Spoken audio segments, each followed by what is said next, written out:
இயேசு நாமத்தில் வாழ்த்துக்கள். மத்தேயு 5:37 உள்ளதை உள்ளதென்றும் இல்லதை இல்லதென்றும் சொல்லுங்கள்.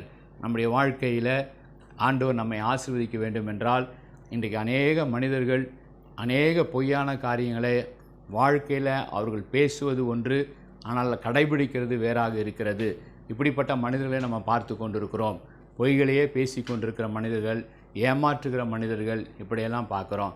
ஆனால் வேதம் நமக்கு கற்றுத்தருகிற காரியம், கடவுள் நம்மை ஆசீர்வதிக்க வேண்டுமென்றால் உள்ளதை உள்ளதென்றும் இல்லதை இல்லதென்று சொல்ல வேண்டும்.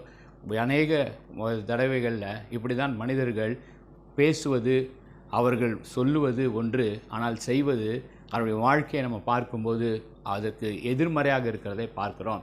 ஒரு சகோதரி இருந்தால், அந்த வாலிப சகோதரிக்கு தலைமுடி அவ்வளவாக இல்லை, அது வளர வேண்டும் என்ற பெரிய விருப்பம், வாஞ்சை.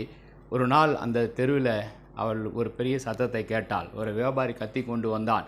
தலைமுடி நீளமாக வர வேண்டுமா? எங்களிடத்தில் தைலம் இருக்கிறது, அந்த தைலத்தை வாங்கி நீங்கள் தடவி கொண்டால் போதும், தலைமுடி உங்களுக்கு நீளமாக வரும், கருமையாக வரும், அடர்த்தியாக வரும் என்றெல்லாம் சொல்லிக்கொண்டு இவளுக்கு மிகவும் பெரிய சந்தோஷம். ஓடி சென்று வாங்கலாம் என்று பணத்தை எடுத்துக்கொண்டு போனவள் அதிர்ந்து போய் அப்படியே நின்று விட்டாள். ஏன் அதிர்ந்து போய் நின்று விட்டாள் என்றால், அதை விற்று கொண்டு வருகிற அந்த மனிதன் தலையில் ஒரு முடி கூட இல்லை, மொத்தமாக மொட்டை தலையனாக வழுக்கையாக இருந்தான்.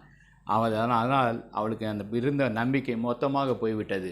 தலைமுடிக்கு தைலம் விற்கிறவனுடைய தலையில் ஒரு முடியும் இல்லை, இவன் சொல்வதை நான் எப்படி நம்புவது என்று சொல்லி அவள் ஏமாற்றத்தோடு திரும்பினாளாம். ஆகவே தான் நம்முடைய வாழ்க்கையில் நம்ம என்ன சொல்ல வேண்டுமோ அதை மாத்திரம் சொல்ல வேண்டும், உண்மையை மாத்திரம் சொல்ல வேண்டும். நம்ம சொல்ல வேண்டியது உள்ளதை உள்ளதென்றும் இல்லை என்றால் இல்லை என்றும் சொல்லுங்கள் என்று சத்தியவேதம் நமக்கு போதிக்கிறது. அதன்படி நம்ம வாழ்க்கையை அமைத்து கொள்வோம். கர்த்தர் நிச்சயமாய் நம்மை ஆசீர்வதிப்பார். ஜெபிப்போம். அன்பின் பிதாவே, எங்களுடைய வாழ்க்கையில் உண்மையோடு நாங்கள் வாழ, உத்தமத்தோடு வாழ, எந்த இடத்திலும் எந்த சூழ்நிலையிலும் உள்ளதை உள்ளது என்று சொல்லவும், இல்லை என்றால் இல்லை என்று சொல்லுகிற அந்த தைரியத்தோடு நாங்கள் வாழ எங்களுக்கு கிருபை தாங்க, ஆசீர்வதிங்க. இயேசு நல்ல பிதாவே, ஆமேன். God bless you.